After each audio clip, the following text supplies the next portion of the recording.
welcome to all. This session is our monthly webinar that we host called MYOB Unlock the Power of Acumatica.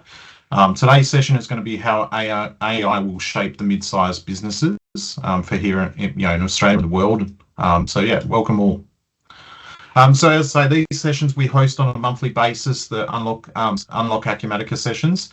They're all about how the sessions typically have a bit of a flavour of where we try and look at what's happening in obviously MYOB Acumatica as a program, and we look at also some of the issues that we may be, or not issues, but some of the trends that we have in support as well. And we try and build these sessions around you as our clients and how we can help you get more benefits out of the system. So. So that's it. The other thing that we do also sometimes do is involve some of our third-party applications or independent software vendors that also talk to MYOB Acumatica, and where it makes sense. These sessions are also good for how you can actually extend the program to do more as well. So today I've got, so we're really excited to have Valantis Vais, or Val, as he sometimes prefers to be called. So, but Val is the General Manager for Product and Product Marketing for MYOB Acumatica. And, I'm really glad to have him on board today because he does bring a wealth of knowledge when it comes to businesses and helping businesses succeed. We'll hand over to Val shortly. But the objective of today's session is about how artificial intelligence is going to be transforming inside businesses here in Australia, and then look at the practical opportunities that we're going to get within MYOB Acumatica really shortly. So this is all about you and what you can get out of the platform. Looking at, a lot of people in the call today may have had some exposure to using artificial intelligence in their personal life and also in business life. But the opportunities that we are going to start to see is that coming through into MYOB Acumatica as a platform, and really enhancing the way that you do business moving forward. And that's only just going to continue to grow as the product gets more enhanced with AI. So I'm going to hand over to Val now and let him present his slides. Perfect. Thank you, Adam, and thank you for inviting me to join this session today. I'm really passionate about kind of the impact that AI can have on mid-sized businesses. So I'm always excited to have an opportunity to share with you all kind of what I'm seeing, but equally, let's try and keep this interactive as well. So keen to kind of hear and kind of what's on your mind when we get to the Q&A, but equally as we get to the through the session today, if there's any other questions. While I kind of pull my slides up, maybe just so we can start with a little bit of interactivity in the chat. Drop in the chat 2 numbers. The first number will be kind of how often are you using AI or more particular large language models in your personal life, and then put a comma. How often are you using kind of AI or large language models in your kind of workday? So 2 numbers. How many times in your personal life, in a work context, in a week, while these slides kind of load up. It's super helpful. Just give me some context in regards to how much ground I cover. Awesome. Okay, cool. That gives me heaps of context. So, and feel free for others as you continue to drop them in. So what I'm here to cover today, and Adam kind of set it up really well. At MYOB, we're very much focused on helping future-proof mid-sized businesses, and AI for us is another technology wave that we see kind of impacting business over time, and hence our role in operators of the MYOB Acumatica platform is kind of ensuring that we're aware of what's coming, and then equally making sure we're bringing it to you all in a way that's conducive to help and essentially drive your business performance. So there's kind of 4 areas that I want to touch on today, and if you think about these 4 areas, I'm going to start really macro, and then we're going to get kind of narrower and more specific and more timely. So for some of you who kind of want to jump into kind of what features are coming when, that's going to be more at the end. For some of you who are more interested in the big picture, it's going to be a little bit more at the start. But for something like this, which has such broad-reaching implications, I think it's really important to have a real broad view before we kind of get quite specific. So first, I want to touch on kind of MYOB and our kind of historical innovations in this space. Secondly, I want to share how we're seeing the AI landscape evolving and kind of the role that we see it playing over time. Then I want to talk about how MYOB specifically is approaching these kind of changing AI landscape. And then finally, I'm going to finish on with respect to kind of what are the first sets of experiences that we'll be bringing to the Acumatica platform with respect to kind of AI specifically. So if we kind of zoom all the way back out and you go all the way to 2013, where we signed our original partnership with Acumatica, these types of waves of innovation have been coming to the platform kind of year over year, whether it's the introduction of payroll, introduction of construction module, kind of improved reporting, kind of distribution resource planning in 2024. These kind of evolutions come to technology on a very regular basis. And hence, for us, the way that we're looking at AI is it is absolutely transformational, but equally, it is simply another wave of technology that needs to be considered in regards to how businesses are run. And for us, it's very important to ensure that the way that we bring it onto the platform is going to have the greatest impact. Now, all of these innovations are very much centered around these specific challenges. So a lot of these challenges have been broadly solved through some of the technology that exists versus some of these challenges are still challenges that are being overcome today. So if we think back in the days around kind of paper-based systems, kind of digitizing information was incredibly important. Organizing information, making sure it's in a structured way so you can make decisions off that information became important.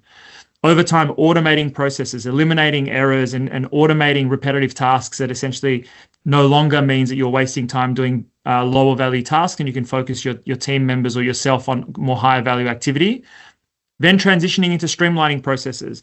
Once you've automated tasks, you could unlock different ways of doing things and fundamentally transforming your operations, transforming the way you support customers, or even transforming the way you produce your goods or services. And then finally, these technologies facilitate overall transformations in operations. So think about the rollout of self-serve capabilities for many activities that previously would have had to have internal processes to support those. So these are kind of all of the challenges that I'd say that kind of digital innovations in particular have been able to improve for businesses. Now, even with the most cutting edge technology that would exist today, there are still challenges that I would say are now only solvable because of new capabilities that are coming from AI. And when I'm talking about AI, I will describe it in a sec, kind of what do I mean by AI, because AI has very different flavors. And I think at the moment, AI being the buzzword has kind of transitioned into different areas. So I'll take you through what I mean by that. But if we think about where do I see and where does everybody see AI playing a big impact, is one, kind of helping resolve data overload. At the moment, AI will have this unprecedented capability to actually understand an incredible amount of data and kind of draw insight off the back of that. The second thing that it's going to be able to do is kind of create automations of activities at a level that we've never seen before. So if we think about originally we were codifying workflows, then we were using kind of low code, no code to create workflows in a much simpler way so more people could create automations. AI and particular large language models, and you may have heard about agentic AI, those are allowing automations to occur and making automations available to people who previously would have never been able to automate those types of activities. The other thing that it's doing is actually helping to make decisions. So today, the way that systems are being used to make decisions are predominantly about pulling out insight, highlighting kind of triggers to help people make decisions. What the systems don't do today, which AI will be able to do in the future, is actually help you make the right decision, help guide you through some brainstorming activity. And for those of you in the chat who may not have had any exposure to kind of using large language models, so say ChatGPT or Copilot or any Claude or any other flavor that you kind of comes out what seems to be on a weekly basis, that ability to brainstorm around a problem and actually suggest decisions is now going to be possible because of AI and large language models. And then the final thing that AI is looking to be able to unlock that has been quite challenging without the technology that is coming is this ability to be much more proactive with respect to how you respond to data. And what I mean by that is today within the system, you need to be a bit more formulaic with understanding what triggers you want. So you can, as an example, in Acumatica, you can use business events to identify the triggers that occur. What AI will be able to do is actually help, even before you've told it these things matter, it will be able to have enough context to be able to self-identify when it needs to actually bring something to your attention even before you may have kind of asked the question, which is super interesting. And a lot of these things, if you were trying to solve them with the technology before AI, in particular large language models, it would be incredibly difficult, if not impossible. What is now possible through these new technologies is these new problems, or these existing problems, are now solvable. Now, it's going to happen over time. It's not going to kind of change overnight, but in my mind, it will enable things that were previously not possible. Hopefully, I haven't scared too many of you away. So what is AI? So the way that I like to describe AI and kind of bring it a little bit into the forefront, for many of you who've been around technology for a while, you've heard of very different flavors of AI. You would have heard potentially a decade ago about Watson, and it was meant to solve AI, but it didn't kind of come to fruition necessarily. The way to think about AI at the moment, and this will evolve over time, but for now, is these three elements. So one is what I'd call traditional AI. And traditional AI is predominantly built around algorithms, feedback loops. It's prescriptive. So you give it a rule. So if this, then that, and you essentially get it to do that kind of decision making, or try and find information that looks inconsistent. Traditional AI. Generative AI, which has been where the huge amounts of advancements have occurred over the last 2 to 3 years, and it's predominantly through a technology that's called large language models, or sometimes it's shortened to LLMs. This is essentially what ChatGPT and Copilot is. Generative AI is a completely new technology that has enabled an ability to unlock all of these new use cases that I mentioned earlier. And in the final wave, which I'd say agentic AI is kind of playing out now, and I'd say most people don't really know the boundaries of what's possible or not. But agentic AI is essentially technology that enables you to not only facilitate the thinking, but it also has the ability to perform action. So it has an ability to analyze, think, and then actually perform an activity in a completely different way. So if you think about those three waves, all three of those have a very high degree of relevance for your business, and they have a very high degree of relevance for us with respect to how we bring them to the platform over time. The one for those who are kind of most forward-leaning, and the one that's actually most challenging to explain because we're kind of not sure what it's going to do yet. Like agentic AI is where the future is going over time, and this is something that I'm personally following very closely. But it's also one that's worth kind of, as you think about how you structure your business or how you structure the activities that you're doing, agentic AI is kind of some of the new stuff that will be coming kind of over the next kind of 2 to 3 to 4 years. And for me, its ability to kind of plan, its ability to have open-ended goals is where agentic AI in particular is kind of taking people's attention at the moment.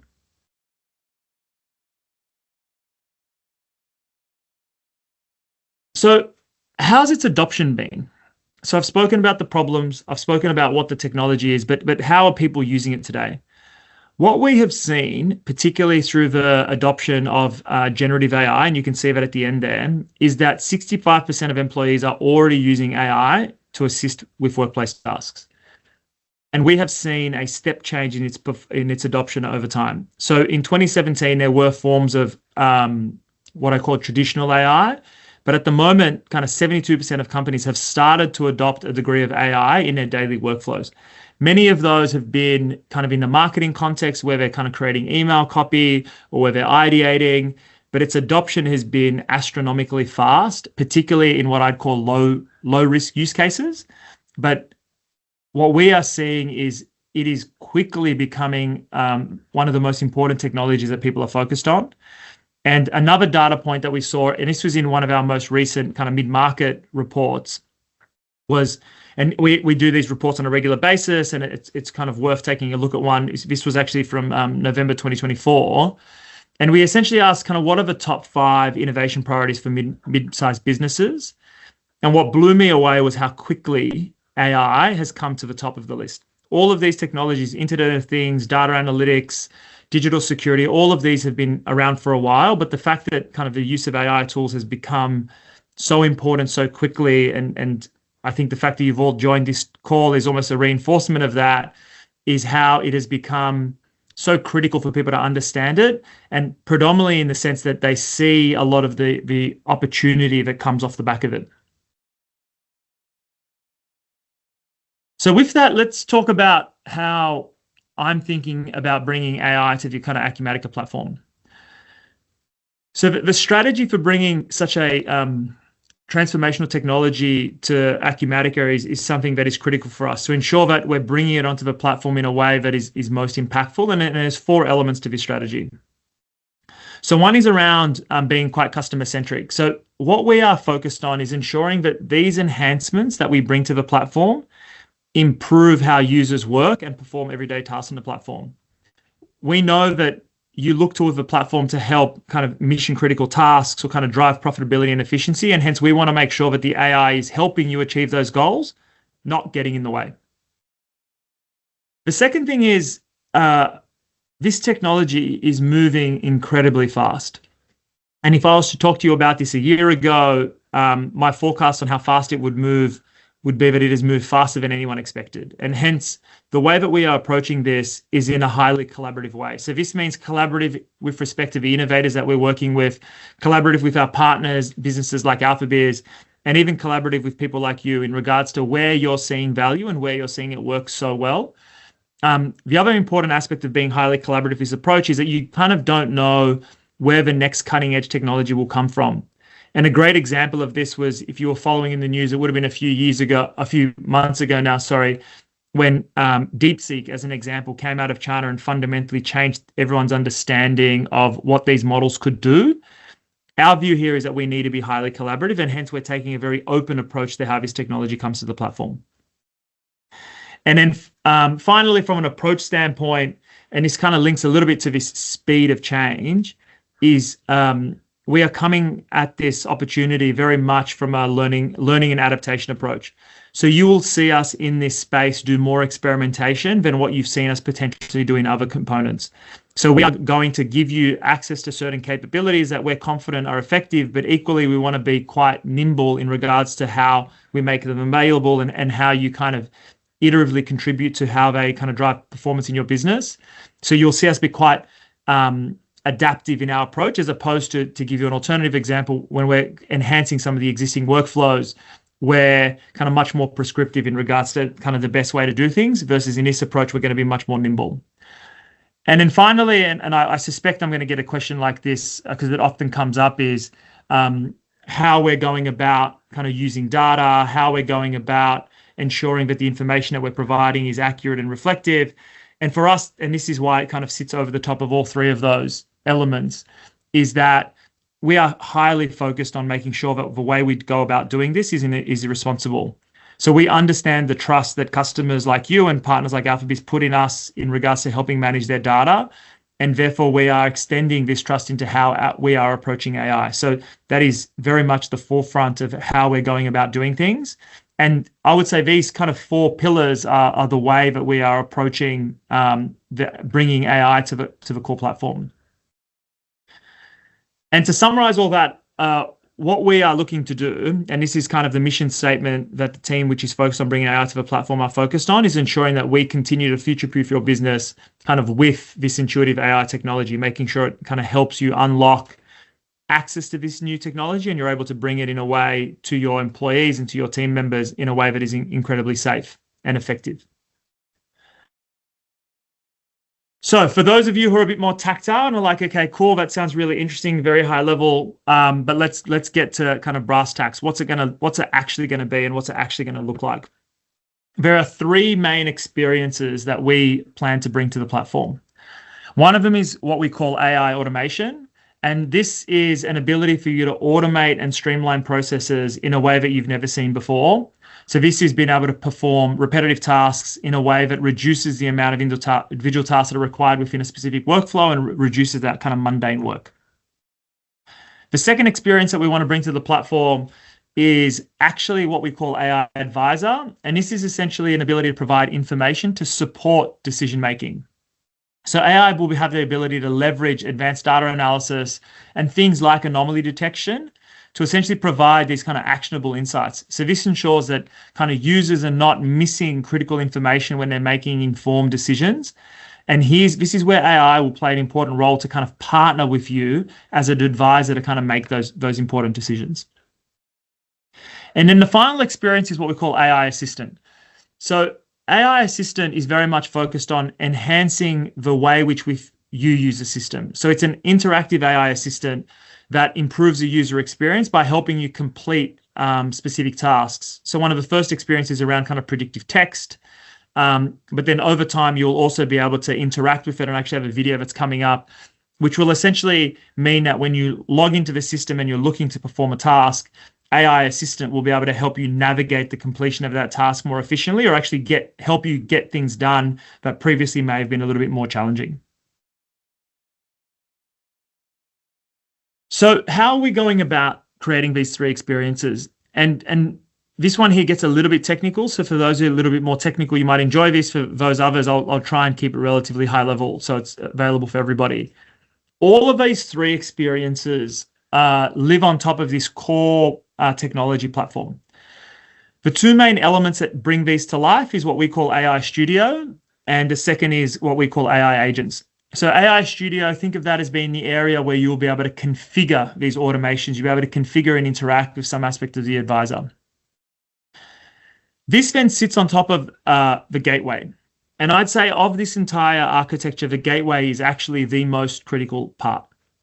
So for some of you who mentioned in the chat who use large language models on a relatively regular basis, what you, I suspect, experience is a lot of copy pasting. When you're creating your prompt, so when you're asking the LLM to give you input, you often need to give it a lot of context. You need to tell it who you are. You need to give it the information about the problem you're trying to solve. You might need it to give it a little bit of data, maybe a PowerPoint, all of this kind of information, such that the answer that it provides you is accurate. Otherwise, it just gives you gibberish. So it still needs that context. What the gateway does is the gateway essentially allows you to still ask the system a relatively simple question. But then what it does is it actually goes and finds within your ERP all of the various pieces of information that sits inside your ERP. It's able to go and source that information and essentially attach it to the prompt. So now you have your question. The gateway then recovers the relevant information for your question. And this is where some of the magic happens around the collaboration. It then essentially decides, all based upon your guidance, which large language model or which service to use to kind of get that prompt. Now, it could use a native AI service if it's a service that exists on the system, so the data never leaves the system. Or if you're using OpenAI or you're using some other services, it also has the ability to pipe that query out to a third party. Now, what's really important in this instance, and for some of your team members who are using large language models today, you kind of need to trust them to make sure that they're not putting confidential information in that prompt. Otherwise, there's a risk that your information is going to a third party that you then kind of lose control of. What the gateway does is the gateway essentially obfuscates that information. So it allows you to confidently send a prompt to a third-party AI service, knowing that that information that is being sent is being sufficiently obfuscated that you don't have any data leakage. So you're able to access that third-party AI service, interact with it, and then it comes back, it kind of unwinds the obfuscation and gives you the answer. So that gateway plays a really important role in regards to making sure your prompts have that context and your interactions are able to be much more meaningful, but equally much more efficient in regards to having those interactions, because it essentially forms the prompt in a much more successful way. And that's where we have to date been focusing an incredible amount of time in regards to building out that core gateway capability such that it enables us in the future to continue to extend the various experiences that I talked about before around kind of AI automation advisor and assistant. That's a good point, Val. Like having that gateway there, I know, obviously there's health organizations and stuff like that, and there's, doctors and so on that are using AI to try and treat patients, and that's been a big concern around that security of information leaving the pipe and then going out to a third-party application, that risk involved. So having that gateway is going to be really important internally to Acumatica. Yeah, absolutely, and it's something that we've been investing quite meaningfully in, and yeah, it makes it much easier for you to work with these new innovations that are coming on a daily, weekly basis. Yeah. With that, were there any other questions? Did anyone Want to jump off mute and ask a question? Oh,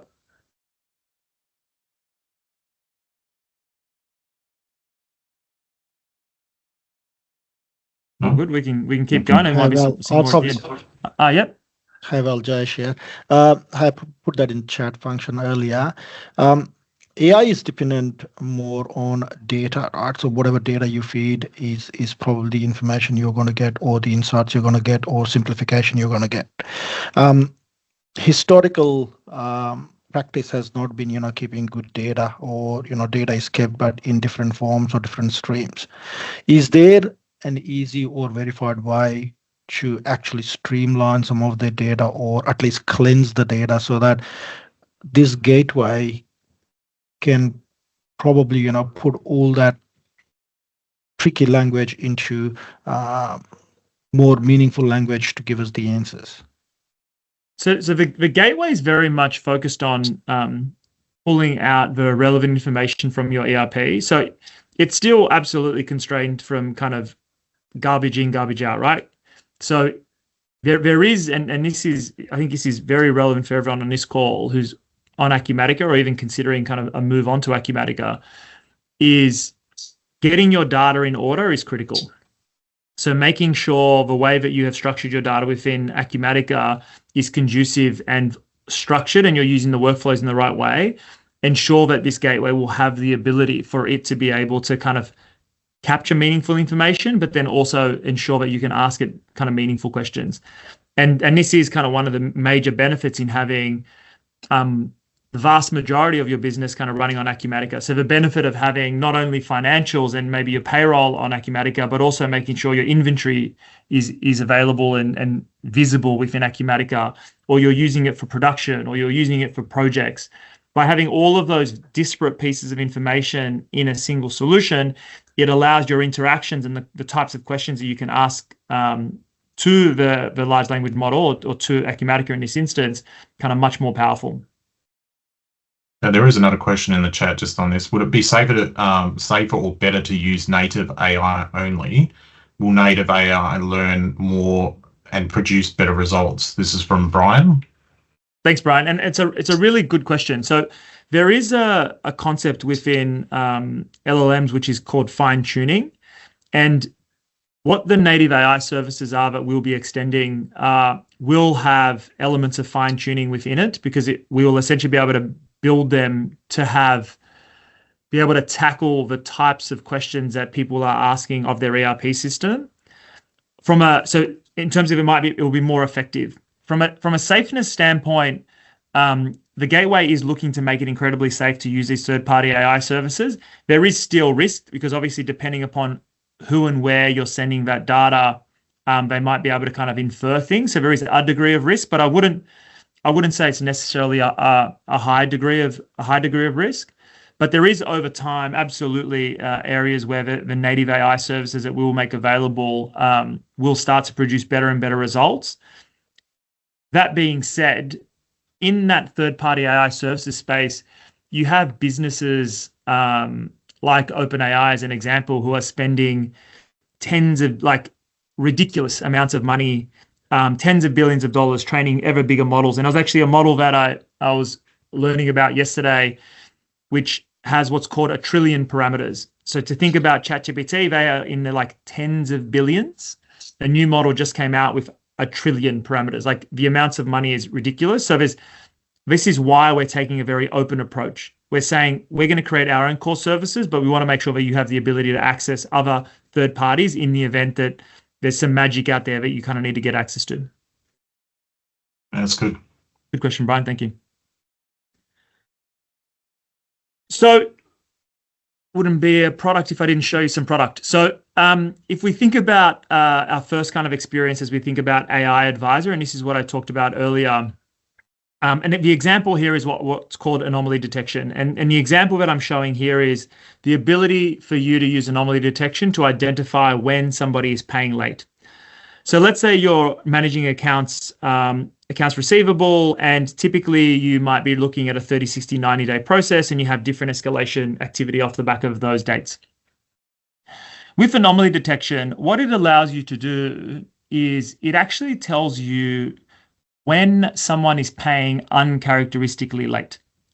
So instead of just having the same behavior on 30, 60, 90 days, it actually is able to identify, well, actually, this customer always pays late, but they always pay at 45 days. So let's not waste time chasing them at 30 because we know we're going to get it at 45, as an example.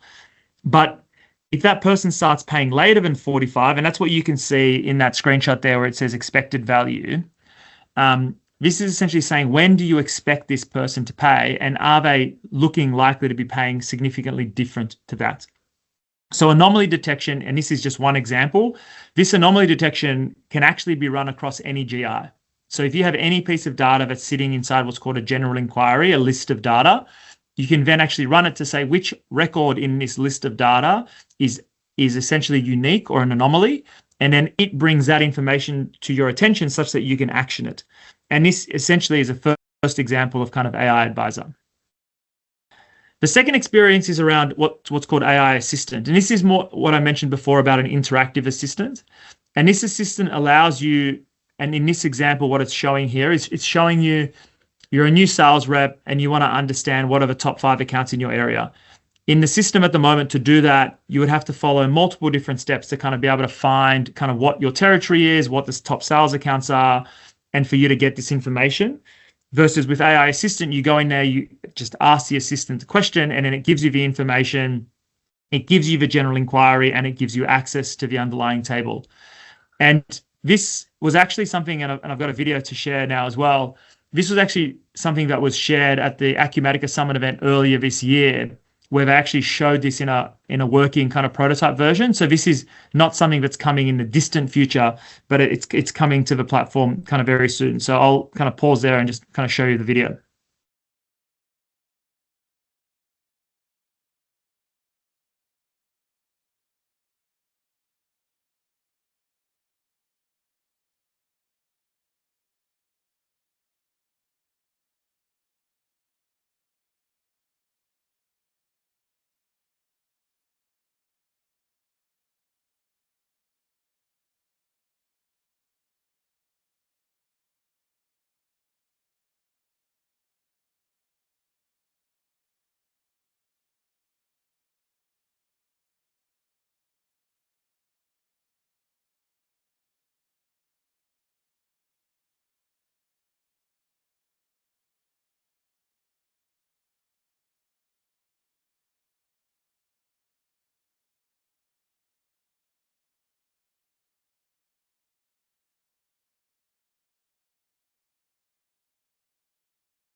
So that's actually Mitten. So he's the Chief Engineering Officer at Acumatica, and I was actually in the audience there, and it was almost a very interesting set of people in the crowd, where both excitement and awe in regards to kind of what are the types of experiences that will now be possible. And that's very much just interactive assistant. That's that ability for you to be able to perform tasks that typically were much more challenging in a much more streamlined way. There is a question from Adam Fleming. So will it be available through the API for reference in external apps? We currently have heavy usage of API suite for invoice production in our e-commerce websites, but this would also change the game for us in our sales team tools. Yep. So what we are working through still, so at the moment, the APIs that exist within Acumatica does expose kind of data to third-party LLMs in the ability to kind of essentially allow you to have other things kind of query the ERP. I haven't actually seen a way for it to kind of work at scale, because if you think about the APIs and the data that lives inside an ERP, it's actually quite complex. So most of those LLMs can't necessarily make sense of it, let's call it. And as a starting point, the ability to kind of put kind of prompts into the interactive assistant through an API is actually something that we haven't kind of considered, but it's an interesting idea in regards to being able to kind of prompt it through the API. At the moment, the focus is predominantly for interactive assistant to facilitate people who are kind of in the application trying to get things done. But it is a really, it's really interesting feedback in regards to how people might want to prompt the LLM that way. The other pathway that we're looking at is how do we make the data that is available within Acumatica more conducive to the way that LLMs kind of interact. And for those of you who are a little bit more technical, kind of like an MCP, a model control protocol, is some of the things that we're also considering, which kind of just makes it easier for these kind of cross-application agents to interact. But it's a really, really good question, Adam. So to answer it more directly, in the short term, the sales team would need to be in Acumatica to be able to kind of ask these types of questions. So our sales team are typically out on the road. They don't use Acumatica. They use things like Power BI and a range of other tools that do this sort of stuff. But what we'd like them to be able to do is have this the access to, just free dance with the data and produce something that's a little bit closer to what they're doing, effectively what you've just suggested there. Yeah, and I think that's kind of what we envisage as well, is where you have all of the various roles within your business kind of having access to Acumatica, and therefore being able to interact with it in a much more streamlined way to kind of answer these types of queries. Like another good example would be having an accounts payable clerk being able to ask the system, who should I kind of follow up today, and it would kind of give you a list of kind of which ones to go after, to have conversations with.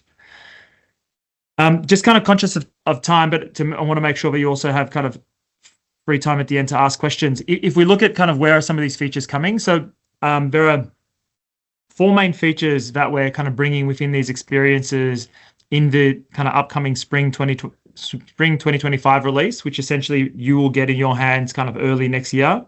So one is around accounts payable bill entry. So this essentially helps to streamline. It's a form of AI automation that will help you streamline the reading of invoices into the system such that you can kind of process payments, accounts payable. The second is actually expense management. So this is the ability for you to essentially keep track of employee expenses, their ability for them to take photos of receipts and for it to pull into the system. And for those of you who are keen-eyed who may have seen me present this slide before at Discover Live, we actually presented in February, another awesome event for you guys to consider joining. We originally had it for autumn 26, but we actually brought it forward into spring 25. So we're quite happy with the team's delivery there. So we're bringing it earlier. Also anomaly detection. So what I showed you before, that kind of ability for you to surface up anomalous data on top of a general inquiry or on top of your general ledger. So that's also looking to come into the spring 2025 release. And then also another little interesting feature, which will also be available, is a thing that we're calling autocomplete. So the best way to understand this, when you go into Google or you search and you start the first few letters and then it completes your sentence, this will essentially be able to do the same within text boxes on the Acumatica platform. And this is a good example to the question earlier about it self-learning. So this is one where it is using native AI capability, and it does start to learn based upon the way that like the types of things that you type into the system. So it's kind of predictive within the context of your interactions. So that's an example where it's using a native AI service and kind of learning kind of within each specific interaction. So with that, I'll actually jump over this one and just come here. So all of those features that I touched on earlier are coming to the platform in general availability early next year. But we are looking right now for people to join our early access program for people who are interested in getting exposure to those features earlier. So this is AP bill entry, expense management, anomaly detection, autocomplete. And it's best for businesses who kind of want to kind of play around for the latest and greatest. And obviously it's not in general availability. So like I wouldn't roll it out to your entire teams, but for those of you who want to get an experience with it earlier, ideally, so you'd need to be using accounts payable. You'd want to have mobile expense receipts and be using GIs, general inquiries. So you have some base data set that you can run anomalous detection on. And if you are interested in this, we are still spots and we are looking for people to join. The best people to reach out to is actually Adam, Shady, or anyone else at the AlphaBiz team, and kind of let them know that you're interested in being part of the program, and we can put you on the list, and we'll reach out to you when it's a little bit closer. So with that, that's kind of all I had to cover today. Hopefully I didn't scare you too much at the start with respect to kind of what's coming with AI. Hopefully it's a bit exciting and invigorating with respect to kind of where technology and this next technology wave is going to take us. But then hopefully you feel at the end that there's some real kind of hard-hitting features that are coming to the platform in the next releases or so that you can see kind of have impact to your business. And you should expect to see more of these types of feature enhancements across kind of AI Advisor, AI Automation, and AI Assistant kind of continually coming to the platform, kind of release on release from here on. So with that, I might hand it back to you, Adam, to see if there's any other questions in the group or even some questions from you. Yeah, look, so yeah, thanks, Val, for your time today. I know it's it's an honour to have you here, and really appreciate your efforts to join. It's not always that we get someone from MYOB on these meetings, so this is our opportunity now as clients to ask any questions about the content that's been sort of presented today.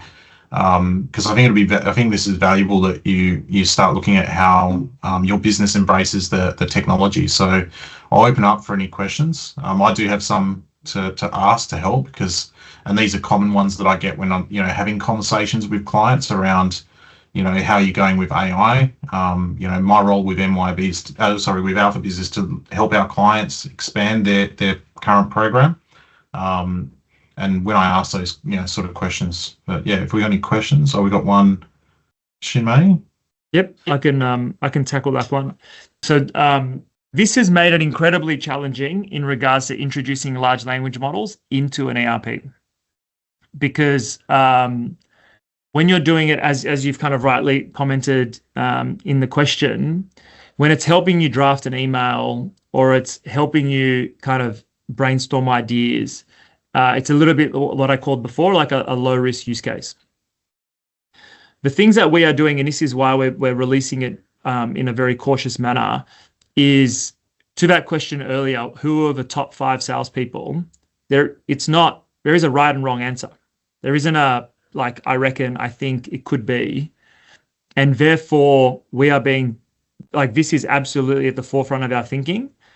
The thing that we are doing differently than what is being done with some of the other more generic LLMs is we're not actually using the LLM for the bits that it's not good at, like adding up numbers. The thing that's really good at adding up numbers is the thing that we have. So essentially what we're getting it to do is we're teaching it to run a report. So if you want to understand how to find the top 5 salespeople, we're not giving it raw data out of the ledger. We're actually letting it know that, hey, if this is the task that you're trying to do, write a report that looks like this, and then it's then telling this ERP system to do the summing up of numbers. So this is this kind of interplay between where the ERP and the LLMs work really well. Is you're essentially just getting the best tool to do the best job. ERP is great at working with numbers. LLM's great at understanding the context of a question and in applying that context of the question to get the right action to be done by the ERP before it kind of surfaces it back up. And that's absolutely what we're doing in regards to validating its prompts, in regards to ensuring that it doesn't have kind of hallucinations or other kind of weird behavior. We got a question from Mark as well. Yep. Around restrictions. Yeah. So the way that the restrictions will work, and this is somewhat similar to the comment I made before about the gateway, is all of the same data restrictions that exist within the system apply to the LLM's prompt. So it's still using the exact same data model. So what that means is that if you can't see it, then the LLM's not going to let you get access to it. So think of it as if the AI assistant in this instance is essentially only has the same view as the person who has logged into it. That's essentially how it constrains access. Cool. If anyone else got any questions or want to come off mute and ask the question directly to Val, this is your chance to be interactive. If not, while anyone's coming up with some ideas, one of the ones that I sort of find when talking to businesses is obviously that, and when they start sort of explaining to their staff, some people are a little bit risk adverse or maybe concerned about how this is going to impact them in the business and future employment and so on. What's your suggestions around how to address those common concerns with staff and make them feel comfortable with adopting the technology? Yeah, and this is the same thing that we are experiencing at MYOB as well. And obviously people who choose to work at MYOB often are much more technology forward as well than the average person, let's say. But even in an MYOB context, there are people who are a little bit cautious, a little bit reticent. And I'd say that was particularly the case a couple of years ago. And what we have found, there's a couple of things that we have found that make it much easier for people to experiment with the technology. The first thing that we found worked really well was actually leaders getting exposure to it. So essentially you as leaders in your organization, like finding ways for you to experiment with it and almost make it a point of experimenting with it such that the team has visibility of it. So share the fact that you are using it to kind of help you with an email, or share the fact that you got it to help you do some analysis. Essentially what that does is it helps normalize the technology. It helps make it less scary because obviously a lot of the team members are trying to kind of mimic their leaders, and hence you'll get that effect. So kind of make it less imposing by you having some direct exposure. The other thing that we saw particularly with LLMs was that because of the way that it works, it felt like it was cheating. Like for the first few interactions, people are like, this feels like cheating. Like I'm not meant to do this. Like why is it doing what I'm meant to do? And one of the things that we did, and this was actually a common kind of phrase now within MYOB, is like there's an expectation that you cheat with AI. Like you should be cheating with AI, because if you're not cheating with AI, then your competitor is. And it for us, what we did with that is it kind of equally starts to normalize this idea that you should be using it in your day-to-day. And yes, it might feel like it's cheating, but like it's the accelerant. In my mind, it's the same way as, and the analogy that sometimes I will use is like, no one at the moment would consider going to a library as opposed to doing a Google search. But at the time, the first person who did a Google search and didn't go to the library would be like, well, like, how can this be correct? Like, I used to spend hours doing this thing. Now this thing is helping me in minutes. So for me, it's that second bit around kind of making people comfortable, kind of the cheating with AI type kind of nomenclature. The last thing I'd say is, and this is for the people who are more security oriented, more risk averse, is give them the rules on what they are and aren't allowed to do. So for some people, they just don't want to break the rules. And there are heaps of guidelines out there with respect to kind of what are the controls you need to put in place with respect to what large language models you use, and then also what data you should be allowing your team members to put into it. So by having, and it doesn't have to be kind of war and peace, it can be relatively succinct, giving them the fact that, one, I'm using it, two, it feels like cheating, but it's fine, you should be doing it. And then three, here's the rules of what data you are allowed to put into it or not, and how you make sure that you're not sharing kind of company secrets in the interactions is also kind of a critical element. And what we've found across those three components, it's really accelerated. Like we've seen a real step change in the adoption of kind of large language models kind of within our business. And I think those same kind of approaches apply with all of your businesses and your teams. Yeah, okay. So from a preparation point of view for your team, you're sort of suggesting sort of, give them that sort of, free rein, but give them boundaries as well. How would you suggest to deal with that in the business? Yeah, so and it comes to each of your unique circumstances. So it's a little bit hard to provide you kind of a broad-based approach. It depends kind of what data you have access to and what data those team members have access to. So like it comes a little bit horses for courses. The thing that is consistent for all of you, and actually, Adam, I'm happy to share, there's some documentation that we've shared in the past with kind of almost best practice guides for establishing guidelines for the adoption of AI in businesses, which kind of just says, these are the things you need to consider, these are the things you need to tell your team. And I'm happy to kind of share it with you, and you can share it on as well. What that does is it just takes you through a process. What sensitive information do you have within your business? Like what models, because you might actually already have an enterprise model that controls for it, and hence you're comfortable using it, or you may not, and hence team members are using third-party solutions, and therefore you need to tell them, if you're using a third-party solution, make sure it does not include all of this information. So that's kind of the controls, and then you just educate people on it.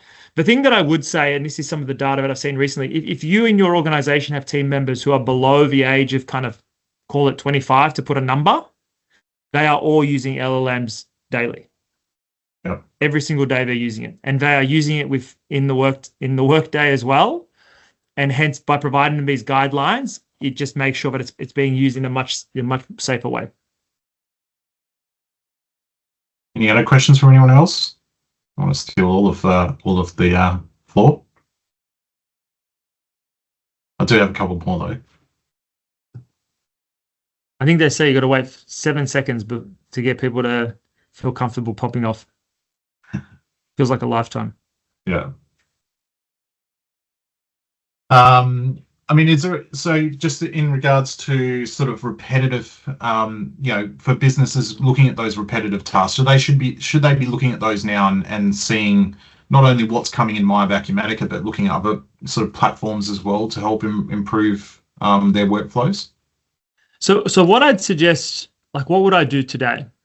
What I would be doing today is making sure that your configurations within Acumatica are neat and tidy. So making sure, like I'd say there's two areas. One, making sure your configurations within Acumatica and your data is neat and tidy, because the LLM that connects won't know the things that you know with respect to, I don't use that data because that data's wrong because it was because of the way we configured something 2 years ago. Like all of those kind of skeletons in the system that you or your users know to avoid, clean those up now. So clean those up so that essentially when it gets in there, it is working with very clean and structured data. The second thing I'd say is, even with the capabilities that are coming in the kind of late this year, if you're part of the early access or early in the following year, I would focus on preparing for the adoption of those features. So as an example, on the accounts payable process, what's the accounts payable process that you have today, and how do you ensure that you start to use the new methodology, which essentially streamlines the data entry? Or secondly, from a workflow standpoint, identify where your team members today spend an incredible amount of time like trying to find a needle in the haystack when it comes to data. And to give you some examples of needle in the haystack data is when you're doing your closing for your end of month, how do you make sure that there isn't any erroneous data in your general ledger? Like build a component in your workflow and your thinking where you'll essentially run anomaly detection for it to surface up where it thinks there are errors, and it can help inform that.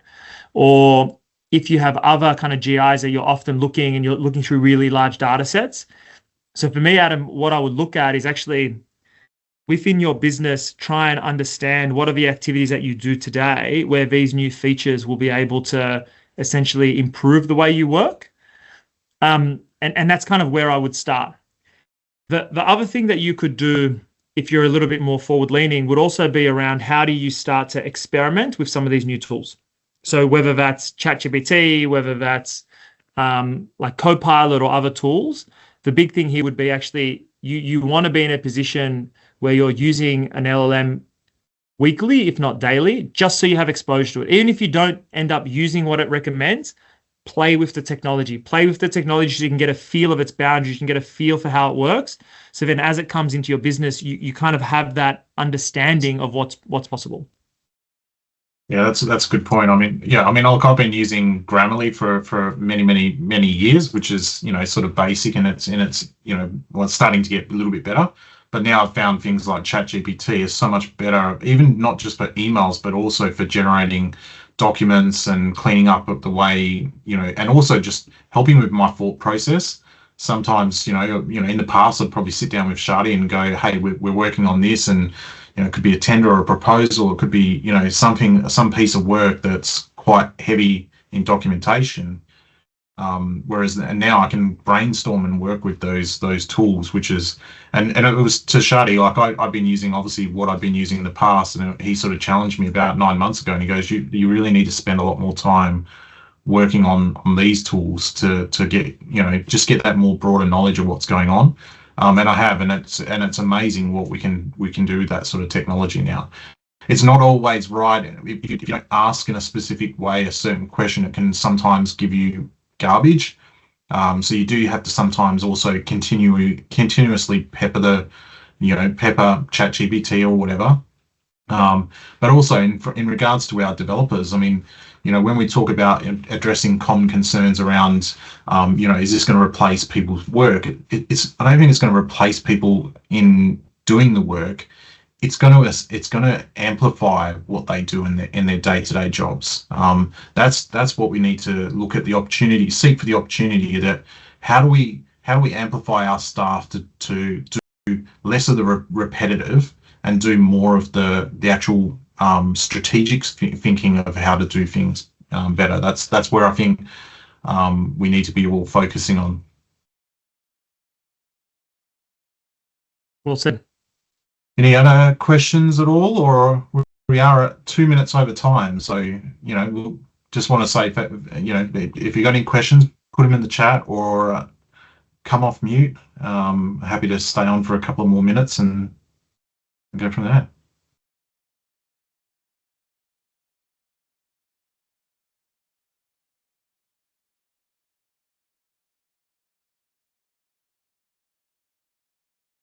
All right. Well, look, so just for everyone that's on the call, these sessions we have them on a monthly basis. It's called Unlock Acumatica. If you go to the AlphaBiz website, look at the resources pages, you'll see that there's webinars under there. We try and, next week is my planning week to what's the next webinar that we're going to be hosting. So, by all means, make sure that you register your interest. Anyone that's on the call today will also get the next one. This session's recorded, so you can share it with your team and work from there. So that's what we do on a monthly basis. Thank you. Thanks for inviting me. Cool. I enjoyed being able to share what we've been up to. Appreciate your time. Thanks, guys. Have a good day.